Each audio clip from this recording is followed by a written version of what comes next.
Hi, I'm Tara Halliday, and this is a review of the book Firms of Endearment by Sisodia, Sheth and Wolfe.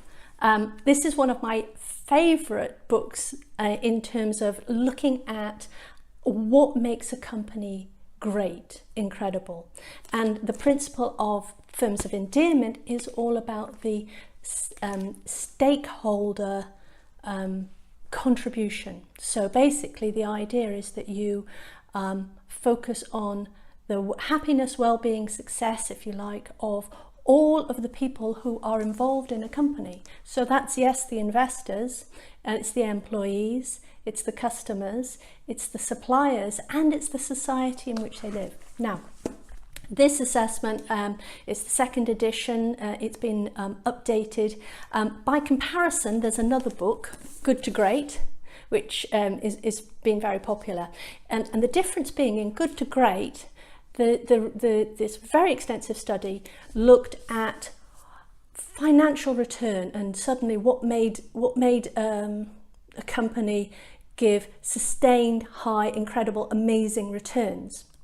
Whereas what happened with Firms of Endearment is that they said, oh, well, let's take a look at what happens, what's the result of companies who follow a stakeholder principle and a stakeholder concept.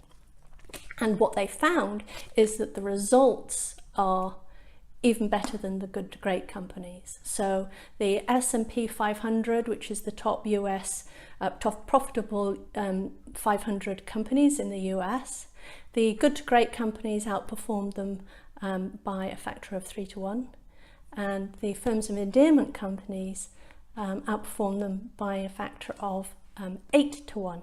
And so it's a remarkable difference. Now, Good to Great, I've got to say, brilliant book as well. Started with looking at these companies have performed well. What can we deduce about that?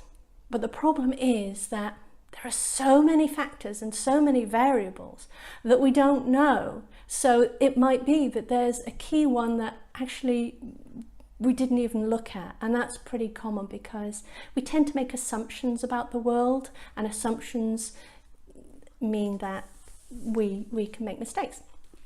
Firms of Endearment, what they did is they started with a principle, and then they looked around for which companies meet the criteria of this principle, and let's see how they perform. And it turned out that they perform so brilliantly.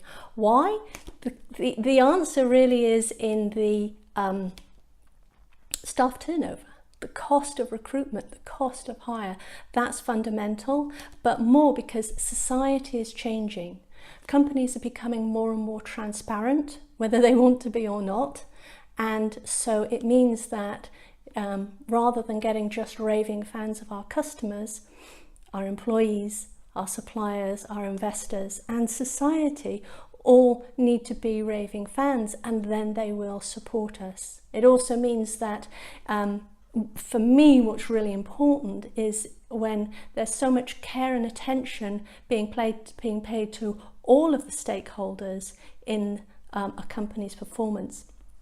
It means that there's a sense of community, a sense of belonging, and a sense of caring for every part of the company. The US Surgeon General has defined isolation as being the single biggest threat to our health nowadays, and that's a subject very dear to my heart. And what I love about Firms of Endearment is that it gives companies a way to address the big society problem of isolation. So it's a very exciting read. It's very thorough.